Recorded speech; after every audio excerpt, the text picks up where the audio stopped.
Okay, we gotta talk about my mans. Zankanajiku just became one of the most beloved characters in Gachiakuta.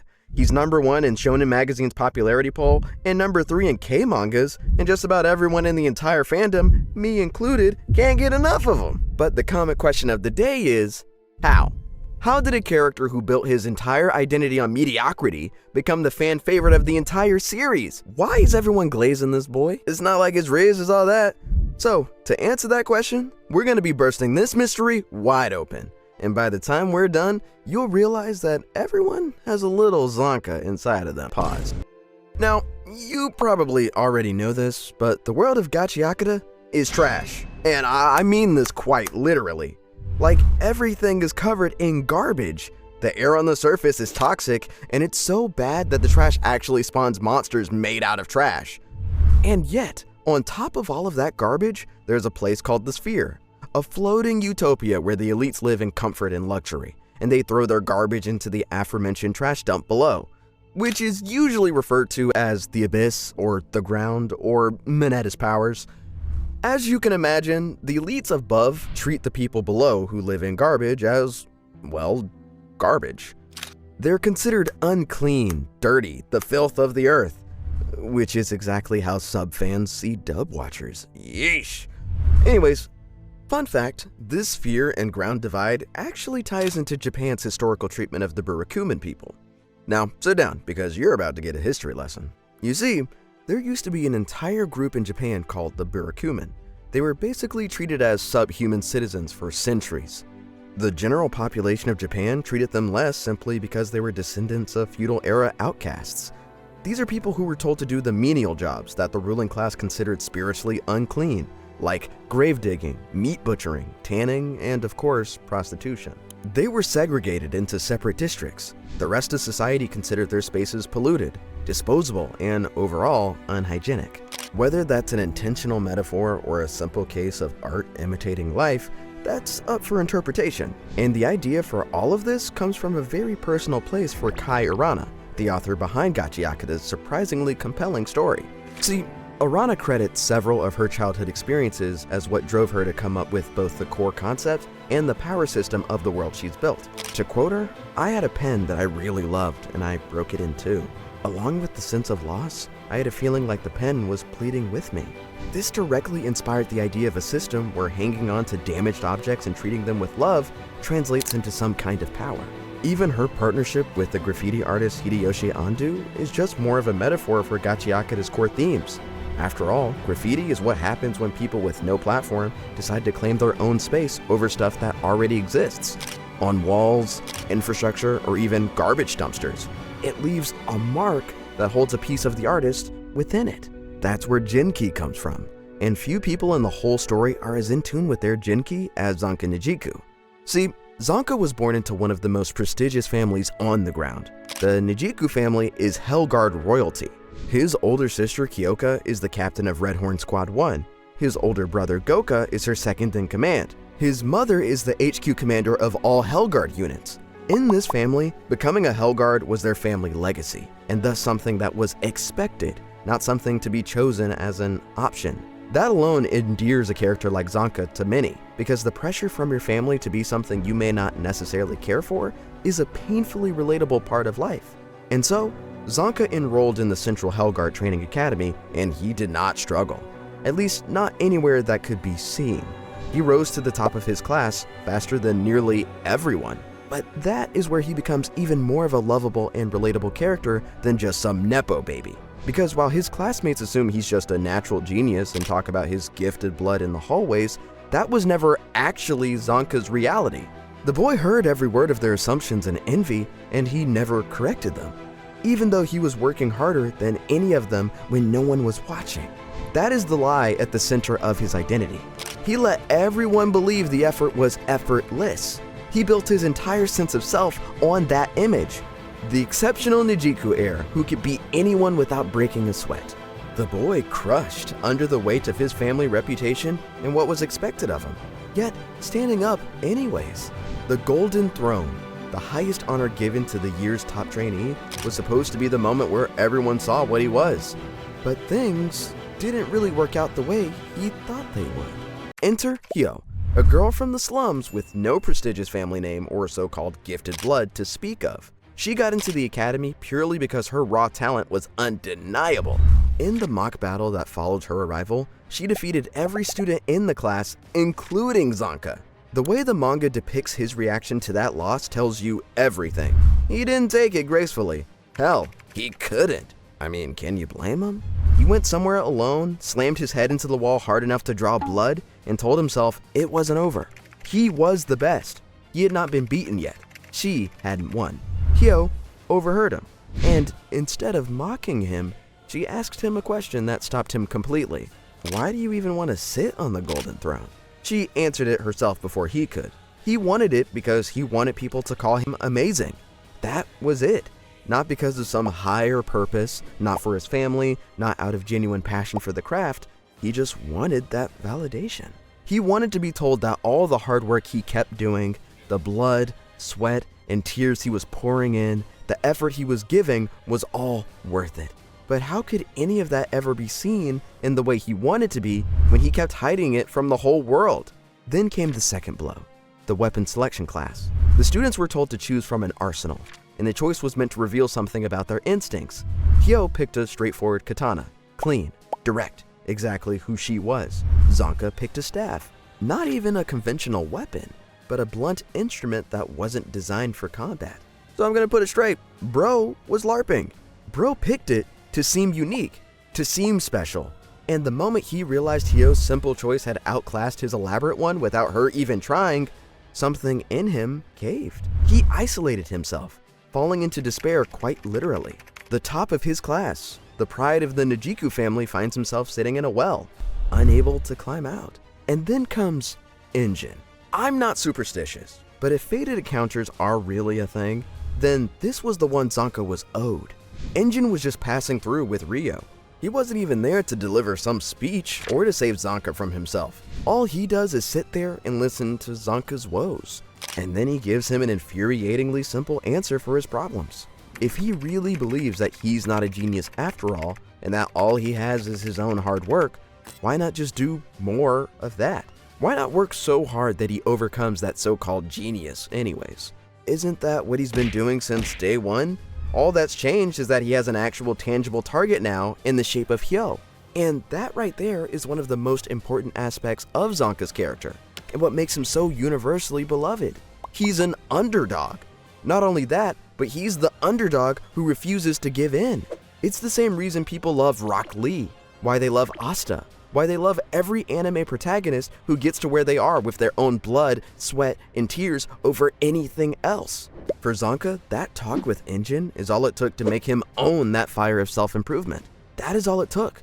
Not a grand gesture, not a rescue mission. One person acknowledging him in the right way at the right moment. One person who validated everything he'd been through by telling him he could still surpass everyone just by keeping on doing what he'd been doing. Just like that, Zanka quit the Hellguard training. He joined the cleaners instead, specifically requesting to be under Engine. And, naturally, his family didn't take it well. The Najiku family views givers with contempt. The Hellguard considers the cleaners a lesser organization, people who depend on vital instruments as a crutch rather than developing a real skill. For Zanka, to abandon the academy and join their ranks was, in his family's eyes, a humiliation. He was effectively exiled from that world, and yet he chose it anyways. That decision, sacrificing his family's approval, his legacy, and his identity for a group that welcomed him without conditions and with open arms, is the emotional foundation that the fandom has built its attachment to Zanka on. He might not have some lonely childhood swing scene that we have to cut back to every 10 episodes. But he still went through his own pain. And he did what so many wish they had the strength to, but can't bring themselves to do.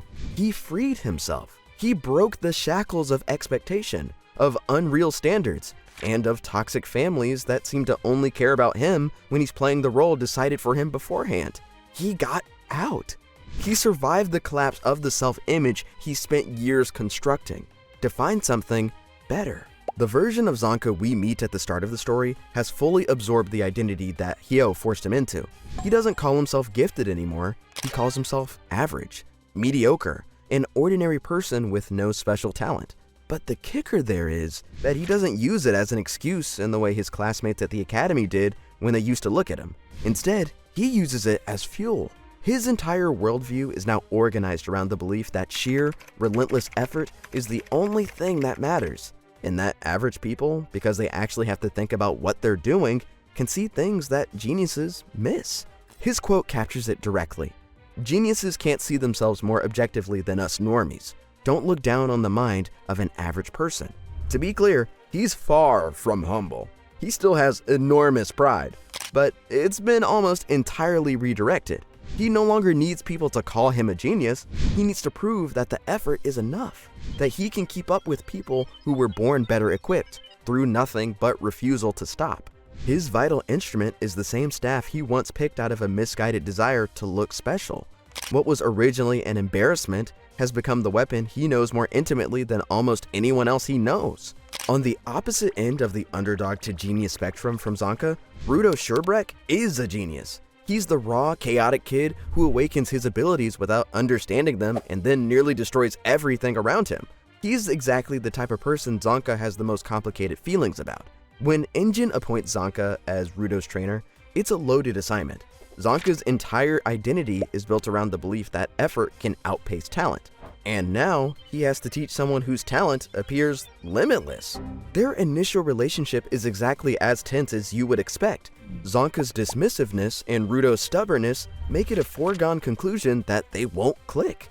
But the breakthrough comes in the way Zanka approaches the problem. Rather than just training Rudo physically, he studies him. He observes the conditions under which Rudo's vital instrument activates and responds.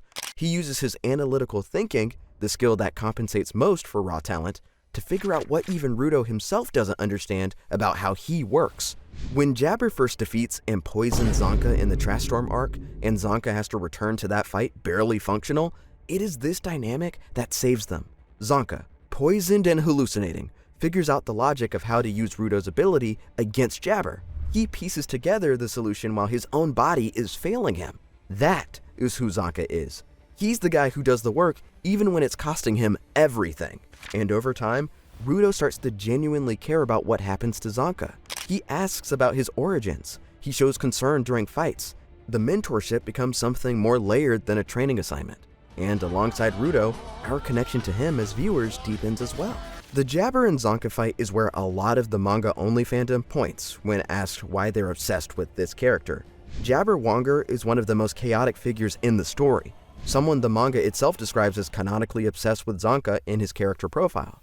That dynamic has generated an enormous amount of fandom content, but strip the shipping away and look at what the fight actually does to Zanka narratively, and it becomes so much more. Jabber uses poison. It gets into Zanka's system and starts inducing hallucinations. The calm, composed exterior that Zanka maintains, the controlled person who never lets anyone see the inner turmoil and struggle, disappears completely. And what he hallucinates is the memory of meeting Engine, the moment in the well, the single encounter that changed the direction of his life. It's not victory that he's hallucinating, or power, or even his family loving him for him. He's hallucinating the one thing that made him feel like he was worth something again. The whole scene is as deeply strange as it is revealing, poking and prodding at Zanka's emotional core with the underlying implications. The gratitude, the memory of being pulled back from the edge, surfaces at the exact point where every other defense mechanism has failed. Ryo ultimately ends the fight by shooting Jabber repeatedly, but it shows us all we need to. It shows what Zanka holds dearest to his own existence, what he reaches for when everything else is gone. Now, here is where the manga goes that the anime has not fully reached yet. Zanka's decision to leave the Hellguard did not quietly end his connection to the Najiku family. His older sister Kyoka, captain of Red Horn Squad 1, has already made her presence known in the story, and his brother Goka operates under her command. These are not distant characters. They're people who trained him. Kyoka personally taught Zanka to dodge gunfire. Whatever the family did to him and however painful the exile was, there's history there. Real, messy, painful, and sloppy history. And what family doesn't have its fair share of that? The Hellguard's ideology puts them in direct opposition to everything Zanka now stands for. They view givers as dependent. They view vital instruments as a crutch. The organization that Zanka's entire family belongs to would look at who he's become and see someone who chose to be lesser. And that's something Zanka has to face. He has to stand in front of his family, unflinching, standing tall in his beliefs. But Zanka, stand proud. You are strong. The man who rebuilt himself from the wreckage of who he was supposed to be, having to defend that choice to the people who first told him what he was worth. And yet, with all the depth Zanka's character has, a good chunk of the fandom's biggest concern is, well, what most fandoms devolve into at some point or the other. Shipping wars. Whether it's shipping him with Jabber, which is just wild, Engine, which is kind of understandable, or Hyo, which is just completely against both characters' views on each other, the shipping and surface level character debates running rampant almost entirely relegate Zanka to either the straight man sidekick or a background character in someone else's story. And come on, let's not reduce the GOAT to that. Like, take the Jabber ship, for example. The problem is not that people ship Zanka. After all, Jabber is canonically obsessed with the dude, and there's always connecting strings that can be pulled on if you can find them. The problem is that the shipping conversation has become louder than the lore conversation, and that's just kind of insulting, considering how extremely lore-heavy Zanka's character is by his very nature. I mean, he placed first in a popularity poll run through the shonen magazine Pocket app, third in a Kodansha manga poll with 998 votes. Those aren't numbers that come just from shipping or casual indifference. They're the result of a readership that's been paying attention to what the manga is doing with him. That readership keeps pointing back at the same things: the backstory, the hallucination, the staff, the family exile, and the specific way he treats Rudo with the care that his surface level bluntness tries to keep under wraps. Alright, let's bring it home. At its core, the obsession with Zankanajiku comes down to one thing. He's not special in the way that manga typically rewards. He was not born exceptional. He was not given a tragic backstory that grants him unique powers. He doesn't have the protagonist's plot armor or the genius rival's effortless dominance. What he did have when he started out was an unearned family legacy, an image he maintained through deception, and an impending moment of total collapse that made him realize he had to let go of both of those things. What he built after that, though, the work ethic, the analytical mind, the lovely assist staff he knows better than anyone, the loyalty to Engine and the cleaners, the complicated, quietly tender mentorship of Rudo. He built all of that brick by sweat-soaked brick from the bottom of that well, all because one person's words of encouragement gave him the strength he needed to climb his way out. And at the end of the day, so often in life, that's all any of us really need. So, drop your thoughts in the comments below and let us know what you think about this conclusion. Do you agree? Is Zanka your favorite character? And what do you think about the real-world references that this story has?